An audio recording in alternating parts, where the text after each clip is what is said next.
veces es latero, es improductivo, hace perder tiempo. Bueno, esas tareas ya se pueden automatizar con RexMás, el mejor software de remuneraciones de Chile, el único con tecnología que automatiza tareas más simples, es más rápido y es eficiente. Conoce más en www.rexmas.com. Qué buena manera de terminar el año haciendo balance sobre un tema que lamentablemente a veces se invisibiliza o se habla poco, se usa para las campañas, pero después no está tan presente, que es la infancia. Está lleno de clichés, que son ciertos, pero igual son clichés, porque de tanto que se usan y aparece de manera vacía, de repente, que son nuestro futuro. Pero tenemos que hacer un repaso sobre qué ha pasado con la infancia en estos 2 años, por ejemplo, de pandemia, los aprendizajes, las deserciones, pero también en otras materias se cometen abusos, en fin. La niñez como un tema, como un temazo. Nos acompaña Marcelo Sánchez, que es gerente general de la Fundación San Carlos de Maipo. Marcelo, buenas noches, gracias por estar aquí. Buenas noches, Matías, muchas gracias por la invitación. ¿Por qué no nos explica brevemente qué hacen ustedes en la Fundación? Yo algo la conozco, pero explícanos cuál es su foco en el trabajo de la niñez. La Fundación ya trabaja hace cerca de 25 años, fue creada por la Sociedad Canal de Maipo, primero para preocuparnos por la degradación de los entornos de canales, y en ese trabajo fuimos conociendo a los niños en situación de calle que llegaban precisamente a los bordes de los ríos, y nos empezamos a hacer cargo de esa realidad, de la infancia más vulnerada, y después te empezaste a ver cómo los niños que estaban en calle también traían una historia de vulneraciones desde el abandono de hogar, desde el abandono de la casa, desde no estar escolarizados, etcétera. Y un poco esa historia decidimos en algún minuto de empezar a hacernos cargo y empezar a dejar de llegar tarde y empezar con la prevención social a evitar que los niños llegaran ahí. Y empezamos a conversar con algunas instituciones extranjeras que trabajaban en programas preventivos basados en la evidencia, que ese es el apellido que tienen los programas que trabajamos nosotros, que puedan mostrar resultados, que tengan estudios, que tú finalmente puedas garantizar el resultado de que un niño logre superar esas vulneraciones y lo más importante, no caiga en esas vulneraciones. Dime, Marcelo, ¿y cómo actúan? ¿Actúan a través de hogares, a través de escuelas, colegios, los factores abiertos? ¿Cómo? Los factores de riesgo están alrededor tuyo, están alrededor del niño. Los factores de riesgo están en su entorno inmediato. Cuando tú te encuentras con un chico que se asocia con otros chicos que están metidos en el delito, por ejemplo, o cuando desertan del colegio, o cuando se van de la casa, o cuando empiezan a consumir drogas. Los factores de riesgo están en la comunidad, están en los entornos escolares cuando son abandonados, están en una familia que es negligente o que necesita tener competencias para poder apoyar a los niños. Entonces, uno tiene que empezar a trabajar fortaleciendo esos entornos, fortaleciendo la comunidad, fortaleciendo la familia, fortaleciendo la escuela, con programas preventivos, con evidencia, con resultados, porque si no lo haces así, haces mucho activismo, pero finalmente no logras cambiar nada. ¿Ustedes trabajan o impactan a cuántas familias, a cuántos niños? Nosotros tenemos un modelo que es el fundamental, que es comunidades que se cuidan, que se emplazan en distintos territorios de la región metropolitana. Impactamos más de 70.000 familias indirectamente con ese modelo, pero adicionalmente tenemos una batería de programas, Familia Unida, PMTO, IFPD, que son programas que han sido probados afuera, que los traemos acá y trabajamos con miles de familias a nivel nacional. Uno de ellas, el programa Familia Unida, lo implementamos junto al modelo LAZO de la Subsecretaría de Prevención del Delito.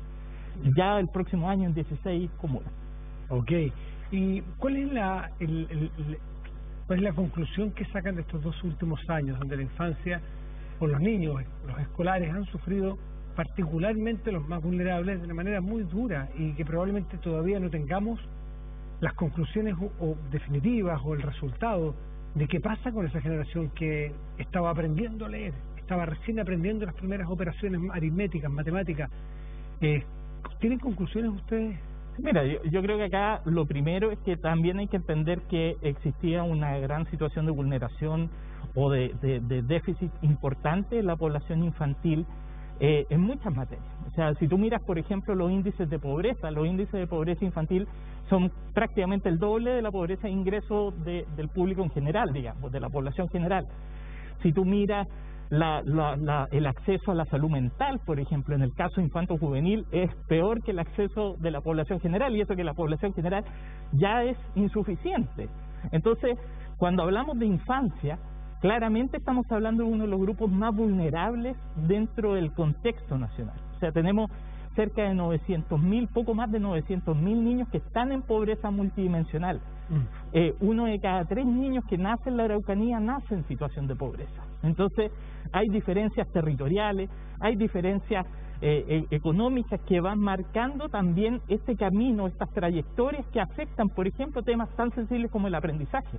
Y que cuando tú tienes una situación de pandemia, golpea mucho más fuerte por razones socioeconómicas. Entonces, si ya antes de la pandemia las tasas de aprendizaje que tú tenías y que se visibilizaban en las estadísticas del CIMSE, el CIMSE en cuarto básico, en materia verbal, era el logro alcanzable era máximo un 44%, y en el caso de los otros parámetros como matemática era de un 20 y tantos %. Entonces, la realidad de la calidad de la educación en materia de infancia deja mucho, una brecha inmensa, y ya junto con la pandemia nosotros tengamos básicamente rechazo cognitivo importante en materia del lenguaje, etcétera, que van a impactar también en el desarrollo de las posibilidades futuras de todos esos niños. O sea, por cada punto que tú vas perdiendo, vas también perdiendo puntos del Producto Interno Bruto y de la capacidad de generación de ingresos que van a tener todos esos niños cuando sean adultos.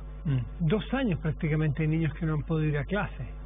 Ayer escuchaba el caso de una comuna en el sur que los niños siguen yendo a clase hasta ahora, hasta 15 de enero, para tratar de recuperar algo, pero la verdad es que va a ser, y el trabajo de salud mental, que es bastante más invisible. ¿Ustedes tienen algo allí?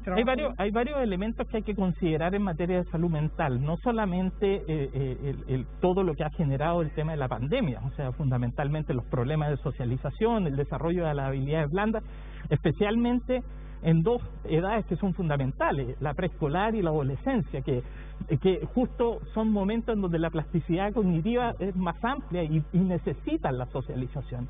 Bueno, la pandemia tuvo un efecto en eso, y claramente hay que hacer esfuerzos importantes por recuperar esos espacios de socialización que tenían los niños, espacios mucho más seguros. Pero también detrás de esto hay otro tipo de situaciones que son altamente graves y vulneradoras, lo que pasa con la violencia intrafamiliar. De eso quería hablar un poco, sí. Lo que ha pasado también con los casos de abuso sexual, que durante el periodo de pandemia aparecía que estaban yendo a la baja y después se recuperaron de manera significativa. Y eso tiene que ver con la capacidad de denuncia, con los espacios también de mayor vulneración que tenía también el encierro. Fíjate que solamente en los llamados telefónicos por el teléfono de la familia, del CENCO, aumentaron 3 veces lo que era la tasa promedio, y eso puede tener una directa relación con lo que desde la violencia intrafamiliar puede tener consecuencias también en el desarrollo de la violencia contra los niños. ¿Y cómo está funcionando el CENAME, este nuevo CENAME que se está armando, a juicio de ustedes, la organización de estos hogares más chiquititos, donde viven a suerte de replicar una familia, con monitores, tutores? Es importante, Matías, entender que los modelos que restituyen derechos de los niños que han sido vulnerados gravemente requieren tener como fundamento el derecho a vivir en familia. Cuando tenemos niños que han sido separados de los cuidados parentales, el primer trabajo que hay que hacer es la revinculación con la familia de origen, y hacerlo a través de mecanismos y de programas que tengan resultados y tengan evidencia. Eso es un déficit importante hoy en día. Es cierto que estamos comenzando con un nuevo servicio, y el desafío más grande de ese nuevo servicio va a ser contar con una oferta que tenga garantía de resultados, que no basta con tener estándares. No basta con decir, mira, nosotros vamos a construir casas a lo mejor más chicas, vamos a hacer esto. Eso es el desde. Lo que tenemos que apuntar es al resultado. Y eso significa tener una lógica distinta en el trabajo que tenemos que tener desde el Servicio de Protección Especializada. El Servicio de Protección Especializada hoy día precisamente cubre una proporción menor del conjunto total de niños que están en el CENAME actualmente. O sea, estamos hablando de que en el conjunto son 187.000 niños que pasan por CENAME. Va a ser una fracción muy inferior la que pasa al Servicio de Protección Especializada. El gran porcentaje de niños va a estar radicado en la instancia administrativa, y para que la instancia administrativa sea efectiva requiere potestad administrativa, esa capacidad que tienen los jueces en el otro caso, y que le van a decir, mire, esta es la oferta que necesito, provéame esta oferta, no la tiene la oficina local, por ejemplo, mientras no exista la ley de garantía, mientras no exista el sistema de protección integral. Eso es lo que se requiere seguir avanzando, tener esa ley de garantías. ¿Para qué? Para tener un catálogo de derechos, mecanismos de exigibilidad, sanciones para quien no cumple, y que esas oficinas locales no dependan solo de la capacidad de gestión de los equipos locales, sino que también tengan la fuerza jurídica para poder contar con esa oferta. Y ahí es muy relevante, por ejemplo, lo que se logra hacer en materia de representación jurídica, que podamos tener una representación jurídica autónoma, independiente, con presupuesto propio, disponible para los niños, incluso en las instancias administrativas. Como pueden ver, hay muchas tareas pendientes todavía en niñez, que insisto, se habla mucho, pero a veces se avanza menos de lo que uno quisiera, y son muchos miles de niños los que están siendo vulnerados sus derechos. Pero hay que seguir avanzando, Matías, sin duda. Y tenemos que pensar desde el presente, rompiendo los clichés, tal como tú decías. No miremos solo el futuro. Hoy día hay un presente y tenemos que hacernos cargo de la realidad de los niños que están en explotación sexual, tenemos que hacernos cargo de los niños que están en trabajo infantil, tenemos que hacernos cargo de los niños que son abusados. Todos ellos necesitan hoy día una acción urgente. Marcelo Sánchez, gerente general de la Fundación San Carlos de Maipo, gracias por estar aquí esta noche. Muchas gracias, Matías. Esté muy bien. Muchas gracias a usted. Hacemos una pausa, ya volvemos, espérenos.